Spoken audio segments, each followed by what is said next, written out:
Good morning Tamil Bible club. நம்ம இப்போ என்ன பார்க்க போகிறோம்னா 1 தீமோத்தேயு 6வது அதிகாரம் முதல் வசனத்திலிருந்து 10வது வசனம் வரை.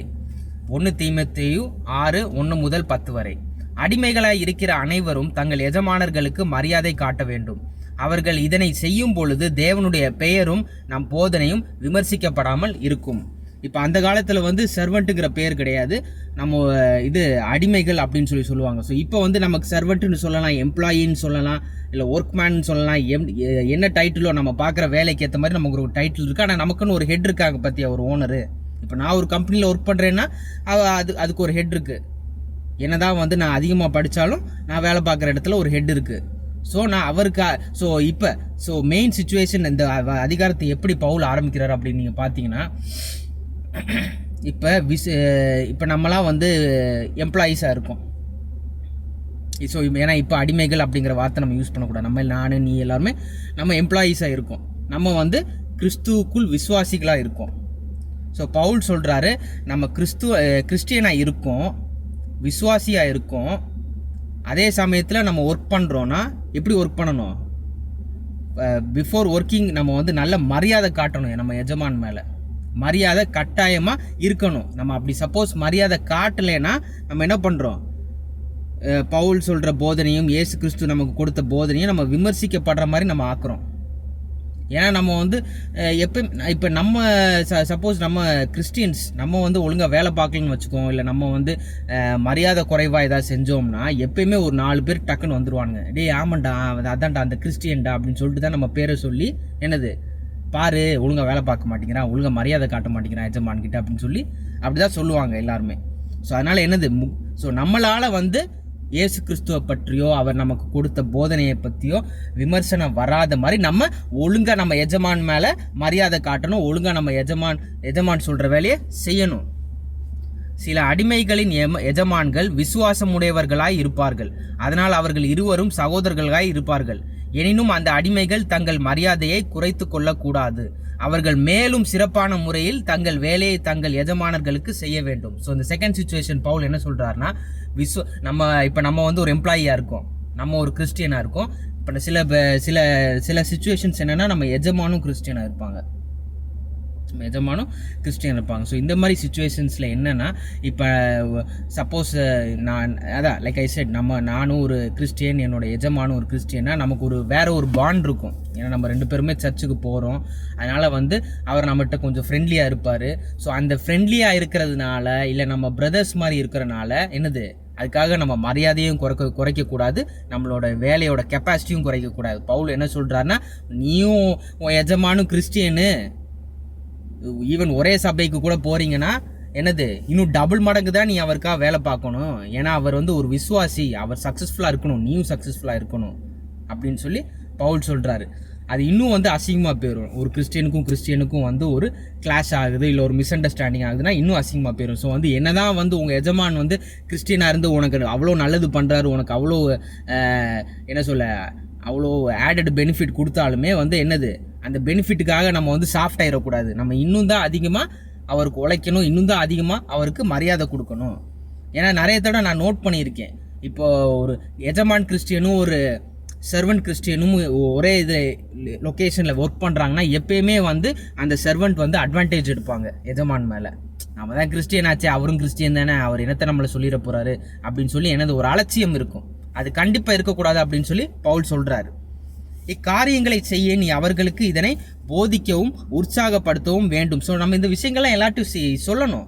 நம்ம ஃபெலோ கிறிஸ்டியன் பிரதர்ஸ்டையும் சிஸ்டர்ஸ்டையும் நம்ம கண்டிப்பாக இதை சொல்லணும். சிலர் தவறான போதனைகளை செய்ய வருகிறார்கள். நமது கர்த்தராகிய இயேசு கிறிஸ்துவின் உண்மையான போதனையை அவர்கள் பின்பற்றுவதில்லை. தேவனுக்கு சேவை செய்கிற உண்மையான வழியையும் அவர்கள் ஏற்றுக்கொள்ள மாட்டார்கள். ஸோ சில தவறான போதனைகள், ஃபால்ஸ் டீச்சர்ஸ் நிறைய பேர் வராங்க. அந்த காலத்திலே வந்தாங்க 2000 வருஷத்துக்கு முன்னாடி, இப்போ இன்னும் அதிகமாக வராங்க. இயேசு கிறிஸ்துவை பின்பற்றிட்டேன்னா நீ ஒரு பணக்காரனை இருவடா. நான் ஆரம்பத்தில் எனக்கு ஒன்றுமே கிடையாது, அப்புறம் நான் இயேசு கிறிஸ்துவை பின்பற்றதுக்கப்புறம் நான் பெரிய பணக்காரன் ஆகிட்டேன்டா, நீயும் இயேசு கிறிஸ்துக்குள்ளே வாடா, நீயும் பணக்காரன் ஆயிடுவ அப்படின்னு சொல்லி நிறைய போலி போதனைகள் வருது. இப்போ இயேசு கிறிஸ்து எதுக்காக வந்திருக்கார் இந்த உலகத்துக்குன்னா, நம்மளோட வியாதிகளை குணப்படுத்துறதுக்கு, நமக்கு மேலே இருக்கிற பில்லி சூனிய கட்டுகளை உடைக்கிறது, நம்மளோட கவலைகளும் கண்ணீர்களையும் துடைக்கிறது, நம்ம தோல்விகளை வெற்றி பண்ணுறதுக்காக அவர் வந்திருக்காரு. பட் ஆனால் எக்காரணத்துக்குமே இயேசு கிறிஸ்து பின்பற்றுனா நம்ம இந்த உலகத்தில் பணக்காரன் ஆயிடுவோம் எங்கேயுமே பைபிளில் கொடுக்கல. போன வாரம் கூட சண்டேல ஒருத்தர் பேசுகிறாரு. நான் ஆரம்பம் ஒழுங்காக தான் பேசினார். நான் பிறக்கும் போது நான் வேறு மதத்தில் தான் இருந்தேன்ப்பா, 10-15 கடவுளை நான் கும்பிடுவேன்ப்பா, அவர் எனக்கு ஒன்றுமே செய்யலை. அப்புறம் திடீர்னு நான் பிஎஸ்சி கெமிஸ்ட்ரி, அதுக்கப்புறம் பிஎஸ்சி கெமிஸ்ட்ரி ஜாயின் பண்ணதுக்கப்புறம் நான் திடீர்னு நானாக யோசித்தேன் சர்ச்சுக்கு போகணும் அப்படின்னு. அப்புறம் திடீர்னு நல்லா தான் பேசிகிட்டு இருந்தார், இடையில வசனம்லாம் கொடுத்தாரு, எல்லாமே நல்லா தான் பேசிகிட்டு இருந்தார். திடீர்னு கடைசி ஒரு 20 நிமிஷம் நீங்கள் சர்ச்சுக்கு எவ்வளோ கொடுக்குறீங்களோ அவ்வளோ டபுள் மடங்கு உங்களுக்கு திரும்ப உங்கள் பேங்க் அக்கௌண்ட்டில் வரும் அப்படின்னு சொல்லி செழிப்பு உபதேசம், அதாவது ப்ராஸ்பெரிட்டி காஸ்பலில் அவர் ப்ரீச் பண்ண ஆரம்பித்தார். எங்கேயுமே இயேசு கிறிஸ்து அப்படி சொல்லவே இல்லை. நம்ம சர்ச்சில் நிறைய கொடுத்தா இன்னும் நிறைய நம்ம அக்கௌண்ட்டில் கிடைக்கும் அப்படின்னு சொல்லவே இல்லை. இயேசு கிறிஸ்து என்ன சொன்னார்? இருக்கிறது எல்லாத்தையும் விற்று ஏழைகிட்ட கொடுத்து என்னை பின்பற்று வாடா அப்படின்னு சொல்லுவார். அப்புறம் பரலோகத்தில் உங்களுக்கு பொக்கிஷம் கிடைக்கும் தான் சொன்னார். உலகத்தில் பொக்கிஷம் கிடைக்கும்னு சொல்லல, பரலோகத்தில் நமக்கு பொக்கிஷம் கிடைக்கும் அப்படின்னு சொன்னார். திரும்ப திரும்ப இயேசு கிறிஸ்து என்ன வார்னிங் கொடுத்தாருன்னா, நம்ம பணக்காரனாக இருந்தால் பரலோக ராஜ்யத்துக்கு போகிறதுக்கு கஷ்டம்னு தான் அவர் திரும்ப திரும்ப சொல்லுவாரே தவிர, என்ன பின்பற்று நீ பணக்காரனாயிருவ அப்படின்னு சொல்லி இயேசு கிறிஸ்து எங்கேயுமே சொல்லலை. இப்போ அப்படி அவர் சொல்லியிருந்தாருன்னா, அவர் உலகத்தில் அவர் மனிதனாக இருக்கும்போது அவர் பணக்காரனாக இருந்திருக்கணுமே, சொல்லியிருக்கலாமே. அவர் போகும்போது நான் பணக்காரனாக இருந்த மாதிரி எல்லா ஒன்றும் நல்லபடியாக நல்லா சூப்பராக வேலை பார்த்து என்ன மாதிரி பணக்காரனை வாங்கடா அப்படின்னு சொல்லிட்டு பரலோகத்துக்கு போலையே, அப்படி சொல்லவே இல்லையே. he never said that. So அதனால் இந்த மாதிரி போலி போதனைகள் நிறைய வருது. இப்போ நீங்கள் நிறைய பேர் யோசிக்கலாம், இப்போ ஒரு ஃபேமஸான ஒரு தமிழ் கிறிஸ்டியன் சிங்கர் சொல்லுவார், இந்த மாதிரி செழிப்பின் உபதேசத்துக்கு எதிர்த்து பேசுகிறவனுங்க தான்டா ரொம்ப செழிப்பாக இருக்கானுங்க, அவனுங்களே பணக்காரனாக இருந்து நம்மளை போட்டு தலை பார்க்குறாங்க அப்படின்னு சொல்லி ஒரு ஃபேமஸான ஒரு தமிழ் கிறிஸ்டியன் சிங்கர் சொன்னார். நான் என்ன சொல்கிறேன், இப்போ ஒரு சில பேர் நம்ம சில பேர் அதாவது பணக்கார குடும்பத்தில் பிறந்திருக்கலாம், அதனால் நம்ம ஒன்றும் செய்ய முடியாது. ஆனால் பணக்காரன் குடும்பத்தில் பிறந்த மனுஷங்க உண்மையான கிறிஸ்துவனாக இருந்து அவனுக்கு தெரியும் அந்த பணத்தால் ஒரு லாபமும் கிடையாது அப்படின்னு சொல்லி அவனுக்கு தெரியும். இப்போ நிறைய பேர் என்னைய கூட நீங்கள் சொல்லலாம், நீலாம் பணக்கார ஃபேமிலியில் தான்டா பிறந்தா, அதனால் நீ அப்படி தான்டா சொல்லுவேன் நீ அப்படின்னு சொல்லுவேன். ஆனால் எனக்கு தெரியும் நான் பணக்காரன் கிடையாது அப்படிங்கிறது தெரியும். இந்த காரே நான் இஎம்ஐயில் தான் வாங்கினேன், எனக்கு நல்லாவே தெரியும். இந்த காலகட்டத்தில் I am average middle class மனுஷன் தான் அப்படிங்கிறது எனக்கு நல்லாவே தெரியும். இப்போ அதை சொல்கிறது கூட நிறைய பேர் எதிர்ப்பு காட்டுவீங்க. பட் எனக்கு தெரியும் எத்தனை என்ஜினியர்ஸு, எத்தனை ஃபேக்ட்ரி ஓனர்ஸு என்னை விட 15 மடங்கு அது அதிக சொத்து வச்சுருக்காங்க அப்படின்னு. ஃபேக்ட்ரி ஓனர்ஸ் கூட விடுங்கப்பா, பிஸ்னஸ் மக்கள் கூட எத்தனை பேர் அமெரிக்காவில் வெஸ்டர்ன் கண்ட்ரீஸில் பேங்க்கில் ஒர்க் பண்ணி ஆர் சப்போஸ் ஒரு ஐடி கம்பெனியில் ஒர்க் பண்ணி என்னை விட 10 மடங்கு அதிகமாக சம்பாதிக்கிறாங்க, எனக்கு நல்லாவே தெரியும். பட் இயேசு கிறிஸ்துவ உண்மையாக நான் பின்பற்றுவதனால நான் அவங்க மேலே எந்த ஒரு பொறாமையும் நான் பட மாட்டேன். ஆமாம், நானும் இந்த கம்பெனியை விட்டு நானும் நிறைய கம்பெனிஸ் அவுட் சைட் நான் ஒர்க் பண்ணியிருக்கேன். டெம்பரரியாகவும் சரி, ஒரு எக்ஸ்ட்ரா பிஸ்னஸ் ஸ்டஃப்பும் நான் பண்ணியிருக்கேன், இல்லைன்னு நான் சொல்லலை. பட் ஈவன் ஸோ இப்போ வரைக்கும் என்னுடைய பேங்க் அக்கௌண்ட் ரொம்ப ரொம்ப ரொம்ப ஆவரேஜ் தான். ஸோ என்னால் ஓப்பனாக சொல்ல முடியும், ஒரு பணக்கார ஃபேமிலியிலேருந்து வரேன்னா எனக்கு 34 வயசு ஆயிடுச்சு. So already half an life முடிஞ்சிருச்சு. பணக்கார ஃபேமிலியிலேருந்து வரேன்னா நான் ஓப்பனாக சொல்கிறேன், பணக்காரன் உள்ளவன் எவனும் சந்தோஷமாக இல்லை. அண்ட் இயேசு கிறிஸ்து கட்டாயமாக சொல்லலை என்னை பின்பற்றுவா பணக்காரன் ஆயிடலாம் அப்படின்னு அவர் சொல்லவே இல்லை. 4வது அதிகாரம் 1 வசனம், வருங்காலத்தில் சிலர் உண்மையான போதனையை நம்புவதை நிறுத்திவிடுவார்கள் என்று தூய ஆவியானவரே கூறியிருக்கிறார். அவர்கள் பொய் சொல்லும் ஆவிகளுக்கு தலை வணங்குவார்கள், அவர்கள் பிசாசுகளின் போதனைகளை பின்பற்றுவார். ஸோ நான் சொன்ன அந்த பாஸ்டர் போன வாரம் என்ன பேசிகிட்டு இருந்தாருன்னா, கொடுங்க நான் கொடுத்துட்டே இருங்க, நீங்கள் 5 ரூபா இருக்கிறதே 5 ரூபா தானே, அதை கொடுத்தீங்களா 500 ரூபா கிடைக்கும் உங்களுக்கு திரும்ப அப்படின்னு சொல்லி செழிப்பின் உபதேசம் ரொம்ப அசிங்கமாக பேசிகிட்டு இருந்தார். ஸோ இப்படி பேசுகிறவங்களாம் என்னதுன்னா அவங்களுக்கும் இயேசு கிறிஸ்துக்கும் எந்த சம்மந்தமும் கிடையாது. அவங்க அதை பற்றி பேசும்போது ஆமாம் அவரும் நிறைய ஊழியம் பண்ணுறாரு, சொல்கிறாரு 5 சர்ச்சுக்கு நான் போவேன் அப்படின்லாம் சொல்கிறாரு. ஆனால் பணம் அண்ட் ஈகோ சென்ட்ரிக் ஒரு அப்ரோச் இருக்கும். எப்பயுமே வந்து அவரை பற்றி நான் பிஎஸ்சி கெமிஸ்ட்ரி பாஸ் ஆகிட்டேன், ஒரு ஆமேன்னு சொல்லுங்க. நான் இப்போ கார் வச்சுருக்கேன், ஒரு ஆமேன்னு சொல்லுங்க அப்படின்னு சொல்லி அந்த மாதிரி எப்பயுமே ஒரு ஒரு ஈகோ சென்ட்ரிக் ப்ரைஸ் இருக்கும். அவரை பற்றி, அவருடைய அச்சீவ்மெண்ட்ஸை பற்றி என்னது மேலே ஏற்றி பேசுவார். சரி, நம்ம ஒரு அச்சீவ்மெண்ட்ஸ் பண்ணியிருக்கோம்னா இயேசு கிறிஸ்துக்கு ஸ்தோத்திரம் சொல்கிறதுல எந்த தவறும் கிடையாது, நான் ஒத்துக்கிறேன். ஆனால் வந்து இயேசு கிறிஸ்துவை பின்பற்றதுனால கூரை வீட்டில் இருந்து இப்போ நான் இவ்வளோ பெரிய வீட்டில் இருக்கேன் அப்படின்னு சொல்லி எக்காரணத்துக்கும் சொல்லக்கூடாது. ஏன்னா ஜீசஸ் எங்கேயுமே வந்து அப்படி என்னது அவருடைய டிசைபிள்ஸ் அந்த மாதிரி விஷ் பண்ணதே அவர் கிடையாது. டேய், நீங்கள் இப்போ 2 ஷிப் வச்சுருக்கீங்கடா, நான் பரலோகத்துக்கு திரும்ப நான் வந்து ரெசரக்டட் கிரைஸ்டாக நான் போகும்போது நீங்கள் 20 ஷிப்போட இருப்பீங்கடா அப்படின்னு சொல்லி எக்காரணத்துக்கும் அந்த மாதிரி விஷ் அவர் பண்ணவே இல்லை. இருதயத்தை முழுமையாக எனக்கு கொடுங்கன்னு சொல்லி இயேசு கிறிஸ்து சொன்னார். ஜீசஸை வந்து நம்ம இருதயத்துக்கு என்னது நம்ம வந்து ஜீசஸை நம்மளோட இருதயத்துக்கு கேப்டன் ஆக்கணும். அதுதான் வந்து அவர் ஆசைப்பட்டார். அதுக்காக தான் பரிசுத்த ஆவியானவரை கொடுத்து போனார் மேலே. ஸோ அடுத்து, தவறான போதகன் தற்பெருமையை உடையவன். நான் சொன்னேன்ல, ஈகோ சென்ட்ரிக், எப்பயுமே வந்து தான் நான் வந்து எப்படி பெரிய ஆள் ஆகணும் அப்படின்னு சொன்னால் நிறைய காணிக்க எனக்கு கொடுங்க அப்படின்னு சொல்கிறவன் தான் இந்த தவறான ஃபால்ஸ் டீச்சர்ஸ். அவனுக்கு எதுவும் புரியாது, வாக்குவாதங்களின் மேல் ஒரு நோய் கொண்ட உற்சாகத்தை உடையவனாக இருக்கிறான். ஸோ இதே ஆள் தான் இப்போ போன வாரம் வந்து அவர் ப்ரீச் பண்ணிட்டு இருந்தார். திடீர்னு வந்து எனக்கு ஒரு ஃபோன் கால் வந்துச்சு, ஒரு அன்னோன் நம்பர். சரி, நான் ஏதாவது இம்பார்ட்டண்ட்டான காலாக இருக்குன்னு சொல்லி ஒரு செகண்ட் நான் சர்ச்சை விட்டு வெளியே வந்து நான் ஃபோன் பேசுகிறேன். அது ஒரு கொரியர், அதனால் ஓடிபிக்காக கேட்குறேன். ஸோ கண்டிப்பாக நம்ம அந்த விஷயத்தை நம்ம செஞ்சு தானே ஆகணும். உடனே அந்த போதகர் வந்து என்னை கூப்பிட்டு, அண்ணே என்ன வெளியே நின்று பேசிக்கிட்டு இருக்கீங்க, சீக்கிரம் உள்ளே வாங்க, உங்களுக்காக தானே நாங்கள் இங்கே வந்திருக்கோம் இது பிரசங்கம் பண்ண. நான் யோசிச்சேன், நான் எப்போ இவரை கூப்பிட்டேன் பிரசங்கம் பண்ணுறதுக்கு, இவர் எதுக்கு இப்படி பேசுகிறாரு அப்படின்னு சொல்லி வந்து யோசித்தேன். ரொம்ப அசிங்கமாக போச்சு எல்லாருக்கும் முன்னாடி அவர் அப்படி சொன்னது வந்து. ஸோ அதான் ஒரு கரெக்டாக இந்த இதுக்கு ஏற்ற மாதிரியே வருது பார்த்தீங்களா. என்னென்னலாம் பண்ணால் ஒரு வாக்குவாதம் வருமோ, ப்ளஸ் எப்பயுமே தன்னைத்தானே வந்து ஏற்றி பேசுகிறது, இந்த மாதிரி ஆள்கள் தான் வந்து என்னது ஃபால்ஸ் டீச்சர்ஸ் கேட்டகரியில் வருவாங்க. சரி, ஓகே, மேபி அவர் நிறைய நல்ல பிரசங்கம் பண்ணியிருந்திருக்கலாம். ஸோ நம்ம அந்த ஒரு மெசேஜால் வந்து நம்ம அவரை போட்டு தள்ளக்கூடாது. ஆனால் வந்து கரெக்டாக மேட்ச் ஆகுதுங்கிற விஷயத்தை மட்டும் நான் சொல்கிறேன். ஸோ பொறாமை, சண்டை, அவதூறுகளையும் பொல்லாதவைகளையும் உண்டாக்குகின்றன. ஸோ எப்பயுமே வந்து ஒரு அன்கம்ஃபர்டபுள் சுச்சுவேஷன் வந்து கிரியேட் பண்ணணும்னு பார்ப்பார் எப்போ பார்த்தாலும். அதாவது நீங்களாம் வேஸ்ட்டுடா, நான்லாம் பாரு எவ்வளோ டை போட்டிருக்கேன், வெளியே பாருங்கள் சர்ச்சுக்கு வெளியே இப்போ என்ன காரில் வந்திருக்கேன் அப்படின்னு சொல்லி அவர் காட்டுறாரு.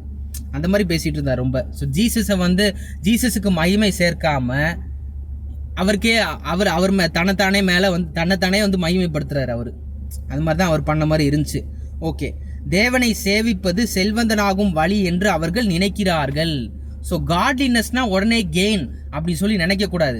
சர்டன் டைம்ஸ் நீங்கள் பார்த்தீங்கன்னா ஜீசஸோடைய மெயின் எய்ம் என்னன்னு பார்த்தீங்கன்னா வந்து என்னது, கட் பண்ணுறது, நம்மளை நெகட்டிவ் பண்ணுறது. நமக்கு நிறைய அப்சஷன் இருக்கும், நிறைய சில விஷயங்கள் மேலே பைத்தியம் இருக்கும். சில பேருக்கு ஃப்ரெண்ட்ஸ் மேலே பைத்தியம் இருக்கும், சில பேருக்கு கேர்ள் ஃப்ரெண்ட் மேலே பைத்தியம் இருக்கும், சில பேருக்கு பணம் மேலே பைத்தியம் இருக்கும். இதெல்லாம் வந்து என்னது, கட் பண்ணி நெகட்டிவ் பண்ணுறது தான் ஜீசஸோடைய ஒர்க் நம்ம லைஃப்பில். நம்ம அவருக்கு அனுமதி கொடுத்துட்டோம்னா அவர் அதை கட் பண்ணுறது தான் என்னது அவருடைய ஒர்க்.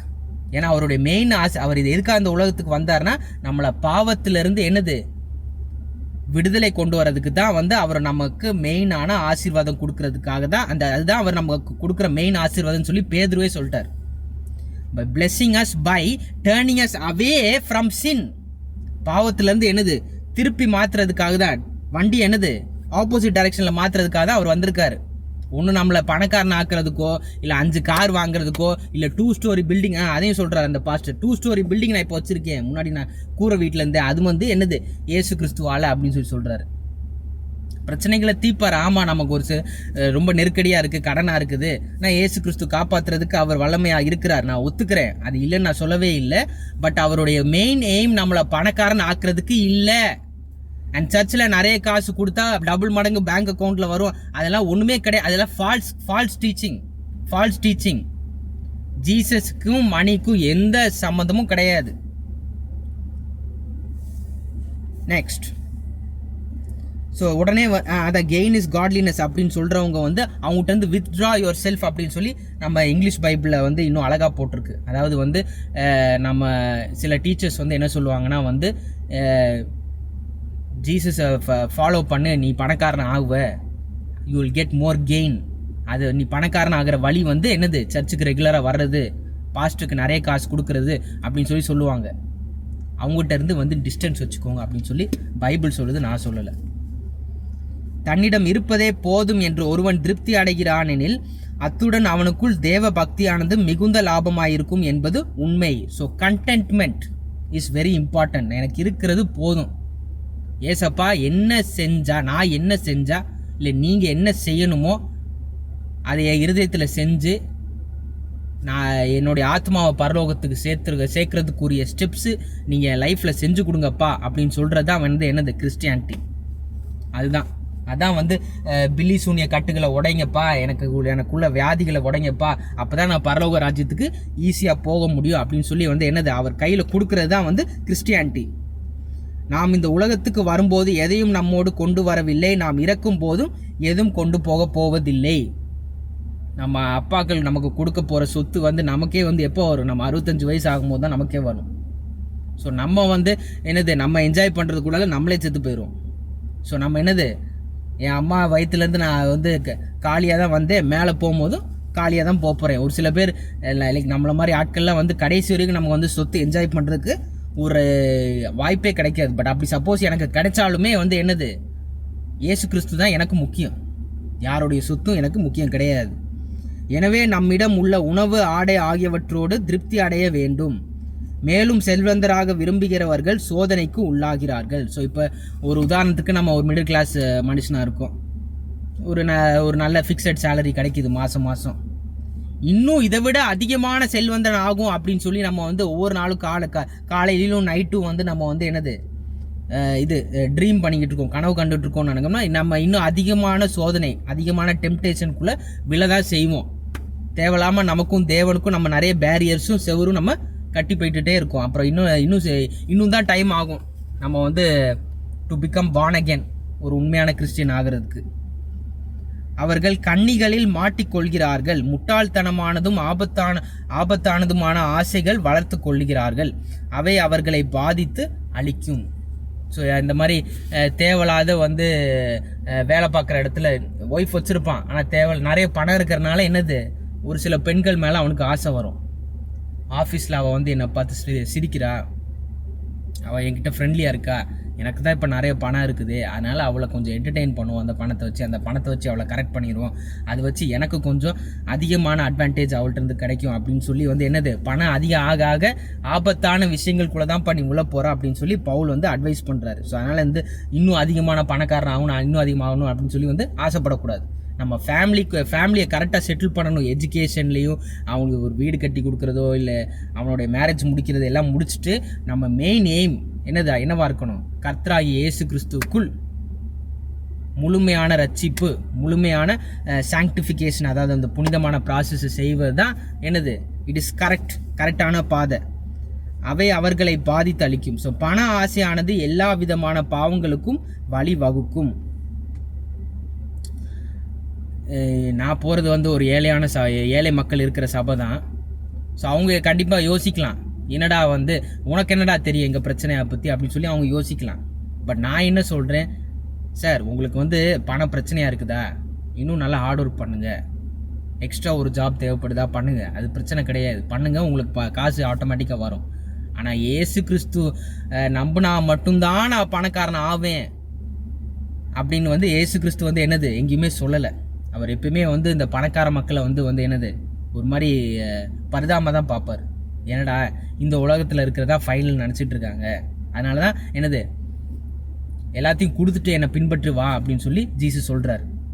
பரலோகத்தில் பெரிய பெரிய வீடுகள் என்னுடைய பிதா ரெடி பண்ணி வச்சுருக்காரு உங்களுக்கு, நீங்கள் இன்னும் வந்து இங்கே பணம் சொத்து லேண்டு நகை அப்படின்னு சொல்லிட்டு வந்து லூஸ் மாதிரி சுற்றாதீங்க அப்படின்னு சொல்லி என்னது ஜீசஸோடைய மினிஸ்டர்ஸ் எல்லாருமே நமக்கு பைபிள் மூலமாக அட்வைஸ் பண்ணுறாங்க.